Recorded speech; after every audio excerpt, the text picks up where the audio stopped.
തിരുനബി സല്ലല്ലാഹു അലൈഹി വസല്ലമ തങ്ങളുടെ കാലഘട്ടത്തിൽ നടന്ന ഒരു അത്ഭുതകരമായ സംഭവമാണിത്. ഏതൊരു രോഗത്തിനും അല്ലാഹു സുബ്ഹാനഹു വ തആല പ്രകൃതിയിൽ തന്നെ അതിന്റെ മരുന്നും വച്ചിട്ടുണ്ട്. മനുഷ്യനാണ് അത് കണ്ടെത്താനുള്ള മനസ്സ് കാണിക്കേണ്ടത്. ഒരിക്കൽ നബി സല്ലല്ലാഹു അലൈഹി വസല്ലമ തങ്ങളുടെ അരികിലേക്ക് ഒരു സ്വഹാബി വര്യൻ ഓടി വരുന്നു. അയാൾ വന്ന് പരാതിപ്പെടുന്നു, നബിയെ, എന്റെ സഹോദരന് അസഹ്യമായ വയറുവേദനയുണ്ട്. അയാൾ വയറിളക്കം കാരണം വല്ലാതെ പ്രയാസപ്പെടുന്നുണ്ട് നബിയെ. തിരുനബി സല്ലല്ലാഹു അലൈഹി വസല്ലമ തങ്ങൾ അവരുടെ നേതാവ് മാത്രമല്ല, അവരുടെ ഒരു നല്ല ചികിത്സകനും കൂടിയായിരുന്നു. മുത്തുനബി നിർദ്ദേശിച്ചു, ഇസ്ഖിഹി അസല, അവന് നീ തേൻ കുടിപ്പിക്കുക.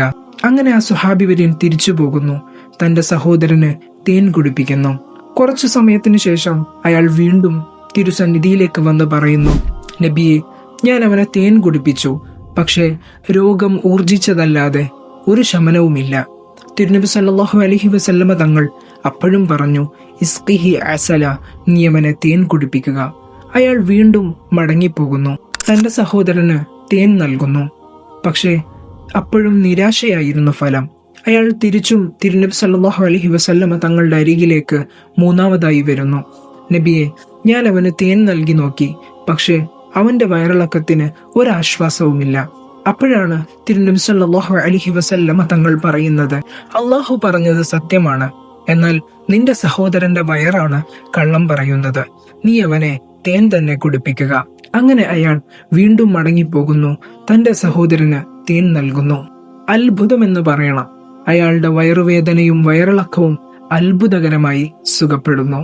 വിശുദ്ധനായ പടച്ച തമ്പുരാൻ അവന്റെ പരിശുദ്ധമായ ഖുർആനിൽ പറയുന്നു, ഫീഹി ശിഫാഉൻ ലിന്നാസ്, തേനിൽ ജനങ്ങൾക്ക് രോഗശമനമുണ്ട്. വയറുവേദനക്കും വയറിളക്കത്തിനും കാരണമാകുന്ന ബാക്ടീരിയകളെയും വൈറസുകളെയും പ്രതിരോധിക്കാനും നശിപ്പിക്കാനുമുള്ള കഴിവ് തേനിലുണ്ട് എന്ന് പഠനങ്ങൾ തെളിയിക്കുന്നു. മരുന്നിന്റെ അളവിൽ മാത്രമല്ല കാര്യമുള്ളത്, വിശ്വാസത്തിന്റെ ആഴവും വളരെ പ്രധാനപ്പെട്ടതാണ്.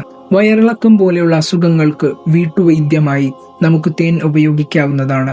എന്നാൽ കഠിനമായ രോഗാവസ്ഥകളിലും അപകടകരമായ ലക്ഷണങ്ങൾ കണ്ടുവരുന്ന സമയത്തും നിർബന്ധമായും നമ്മൾ വൈദ്യസഹായം തേടേണ്ടതുണ്ട്. ഈ അറിവ് മറ്റുള്ളവരിലേക്കും കൂടി എത്തിച്ചു കൊടുക്കുക.